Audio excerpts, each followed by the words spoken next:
This recording will describe the process and directions to use the staffing report tool in the Epic dashboard. When you log into your Epic account, you will land on the customer page. What you will need to do is go to the reports section, scroll down and click on the staffing report. This report will start out with all of your customers listed. You can see the status of those customers and where the report lies based on whether or not you have clicked in to start the staffing packet. It will also tell you to the right-hand side whether or not you need to complete a staffing packet.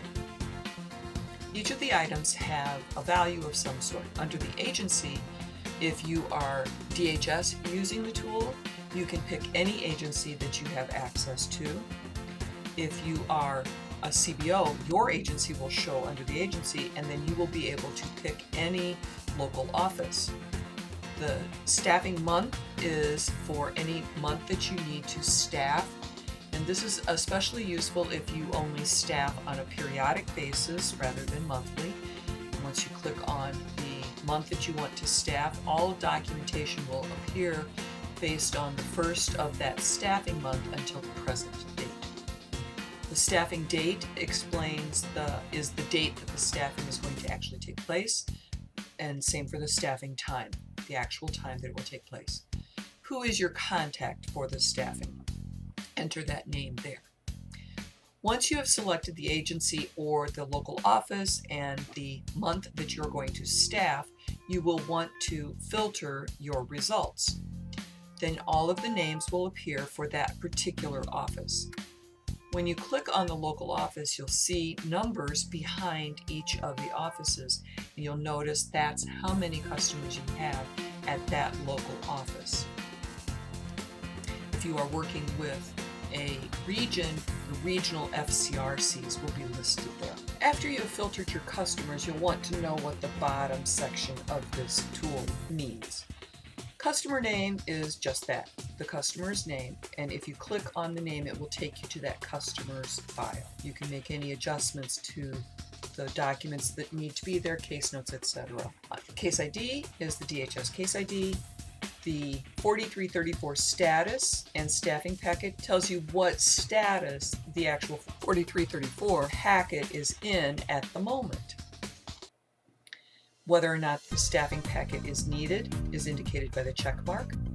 In the initials for the 4333, and the definitions are in your directions. AP stands for active participant. And then 2151A status is listed based on the most recently uploaded 2151A. When you click on the word underneath 4334 status, it will take you to that person's packet. And as you can see, an tester needs to have their packet completed. So I'm going to click on that started. It takes me to a new screen that is the actual staffing packet. A couple of things that you will want to check before you get to this point in the report is to make sure that you have completed a monthly status update, the 2151A, and uploaded it to that customer's Epic progress page. Make sure that you've uploaded any other documents that would reflect any activity during that month. Make sure that you've updated any I-STEP activities. Create an appropriate case note that could potentially be used as the case note, as the comment on the 2151A, and as the progress statement for the 4334. Once you are in the staffing report, as you see on the screen, you will be able to click on these blue boxes. If you want to go to the customer's review I-STEP summary, this will open to a new window where you will see the customer's I-STEP. You can scroll down, check on the timeline checklist, and show or hide any of the next steps. As you are adding steps during the month, you may forget to update them in the I-STEP, so this is a good time to go back and check those steps. Here we have prepare your resume. that has not started, but we know that the customer began that right away. So we go to career planning. We find that step in his iStep list, edit. We know who the service provider is for this because it is us. I can check the option for our office, and then I can select a scheduled time, so planned weekly hours or specify date and times. If it's planned weekly hours, we might want to say 10 hours on the resume, and we hit save. Then we know here we're going to open the tool. We're going to start it as of the 26th, and the due date is going to be May 10th, and we can put any notes in here that we want. We hit save, and then the item has been updated in the iStep. When we return to the timeline, it shows the open and completed steps for the customer. Open, successfully completed. And then on the report, it will show those items on the list. Add any 2151As. Click on the blue button. It will open up any documents that are 2151As from the beginning of the staffing month to the present date. Any other relevant documents can be added in the Other Documents section. I'm going to click that box, and it added it to my file. If you click on the box again and change the document, it will override the original one that you selected for the 2151A in step 2.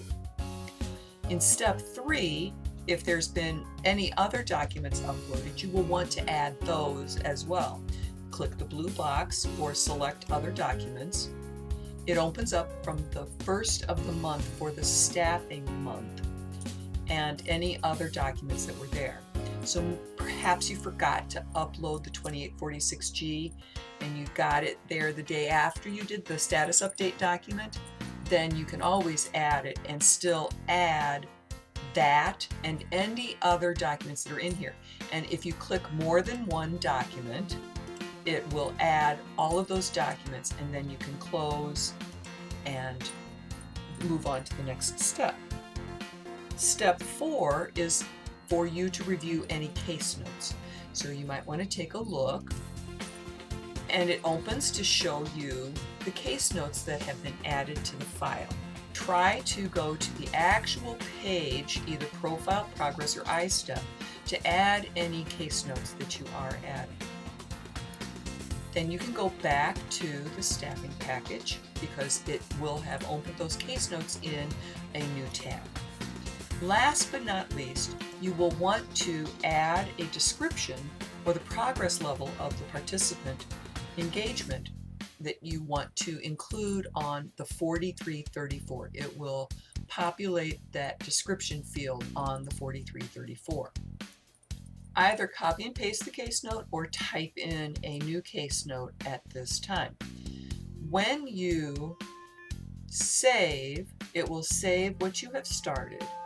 If you save and print the package, it will create a PDF. While it is downloading all the files and creating the document that you will need to share with the DHS office, you will get this message on the screen that once the packet has completed, it will open into a PDF tool that your agency uses. The packet will start out with the 4334, and as you can see, it has the information that you typed in here. If you do need to change it, you can, as long as you have the edit function available in your PDF tool. Section B and C are to take place during the staffing. Then we have the 2151A that you added, the whole document, plus any case notes on page 3. It has the conciliation document that I added, and then it has another form that I added just to show adding additional forms, as well as the case notes section and the I step, which is taking the place of the 2839 in the EPIC pilot program. Once you've checked to make sure that the packet is accurate, then you may want to save this file to your computer so that you can have access to it. When you are done with that customer, you can return to the staffing customer list. Now you will see that all of the packets have been completed, and I can create the 4333 to send. Just a note, you do not have to have all of the packets completed as long as you have uploaded the staffing month 2151A for each customer to create the 4333 form. To create the 4333, all you have to do is go up, select your office, the month, and then export the 4333 form. This pops up much faster than the staffing packet because it's one piece of paper. And as you can see here, I have my customer names, I have the case numbers, and I have the participant status from the CBO. One thing that we recommend is that you get the same document updated at the staffing appointment and try to upload this document. To upload the 4333 to your agency uploads, go to the Resources tab, click on Agencies, and then click on your agency name. Go to the Uploads tab, upload the file, select the file that I just did, make it available to the CBO and DHS staff, and I'm going to label this as April Staffing Mid-South Office, and then upload. Afterward, you may want to remove that document and just upload the completed one with the DHS comments on it. Remember that you need to export a 4333 form for each of your offices and send it 3 days in advance of your staffing. For the actual meeting, you can select a staffing date by just selecting the calendar date, putting in the time, and it will want all of the correct digits and the staffing name. Then you can print the meeting info. This gives you a cover sheet that you can include with all of your packets if you need to hand deliver or courier or mail the packets to the office in advance of the staffing. On our list, you may have noticed a print 2151 only for a couple of these customers. This means that the customer has not been enrolled yet. So if you click on that, you will only have the ability to select the 2151 and add that to the file and then view any case notes. If you save and print that package, this document includes only the 2151 and any case notes that were added. Once you have checked the document for accuracy, you can return to your staffing report customer list. At this time, if you can obtain signatures for the 4334, scan it and save it as a signed version, you would return to the customer's 4334 status and staffing packet, click on the Started, move to the second tab where it says Provider DHS completes after staffing. Choose the file where the signatures are,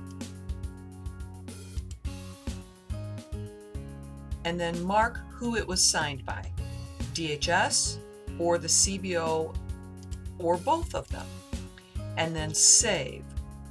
Once the tool reads that it is a 4334 from the appropriate fields, it will give you a green bar. You can view the uploaded document by selecting the link in the green box. If you need to update the document that was uploaded, or if you uploaded the wrong document, You could choose another file and it will replace the document that you originally uploaded. When you return to the staffing report, it will then show you that the CBO DHS item is completed. And that means that you are done with that customer for that month. Thanks for watching.